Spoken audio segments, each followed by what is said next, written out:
السلام علیکم دوستو، آج ہم بات کریں گے انجیکشن کی کہ آپ کی بکریوں کو پرانا نمونیا ہے یا بہت پرانا زخم ہے جو ٹھیک نہیں ہوتا۔ آج ہم بات کریں گے ایسے انجیکشن کی جو ہے تو انسانوں کا لیکن بکری پالن اس فیلڈ میں بہت زیادہ استعمال ہوتا ہے۔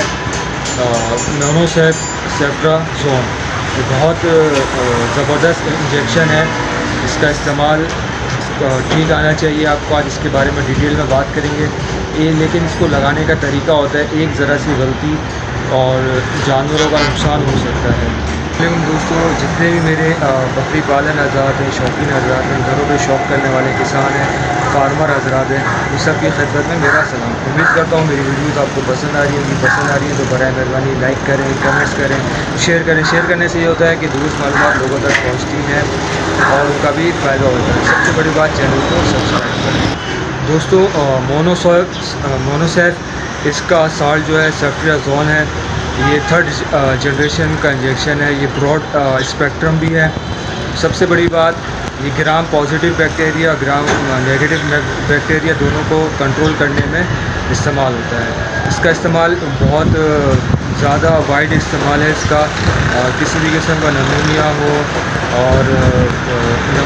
ہو، یوٹرس کی پرابلم ہو، تھن کی پرابلم ہو، کھر کی، منہ کی، چھالوں کی، بخار کی، کھانسی کی، نزلہ، زکام، اس کا مطلب بہت زیادہ اس کا استعمال ہے۔ براڈ اسپیکٹرم انجیکشن ہے، اینٹی بایوٹک، اسی وجہ سے اس کا استعمال بہت زیادہ ہے۔ دیکھیے، اس کا استعمال جو ہے وہ بہت زیادہ وائڈ استعمال ہے۔ اس کا استعمال ریسپریٹری جو آپ کی بیماریاں ہوتی ہیں، جیسے نزلہ، زکام، کھانسی، بخار، نمونیا، اس میں پلس اس میں آرڈر کے انفیکشن میں، یعنی تھنوں میں جو انفیکشن وغیرہ ہوتا ہے اس میں بھی، وائرل جتنی بھی ڈیزیزز ہیں اس میں بھی، پی پی آر میں، ایف ایم ڈی میں، کھر کی بیماری، منہ کی بیماری، منہ میں چھالے ہو جانا، بیکٹیریل انفیکشن ہو جانا، اسکن کا انفیکشن ہو جانا، ان تمام میں جو ہے اس کا استعمال بہت زیادہ ہوتا ہے۔ یورینری انفیکشن میں بھی اس کا بہت زیادہ استعمال ہوتا ہے۔ اس کا استعمال چھوٹے بچوں میں بھی کیا جا سکتا ہے، پریگنینسی میں بھی کیا جا سکتا ہے۔ دیکھیں، پاؤڈر فارم میں آتا ہے، اس کو آپ نے حل کرنا ہوتا ہے۔ اس میں اس طرح سے آپ نے ہلانا ہے، اس کو حل کرنا ہے، اس میں پارٹیکلز جو ہیں وہ باقی نہ رہیں۔ ایک 250 mg والا آتا ہے، وہ جو آپ کا 5 سے 10 کلو کے جو آپ کے چھوٹے بچے ہوتے ہیں اس میں استعمال ہو سکتا ہے۔ 500 mg والا جو ہے وہ 10 سے لے کے 20 kg تک کے بچوں میں استعمال ہو سکتا ہے، ایڈلٹس میں استعمال ہو سکتا ہے۔ اور 1 mg والا جو ہے وہ 10 سے لے کے اور 20 سے لے کے 40 kg تک کے اس میں استعمال ہو سکتا ہے۔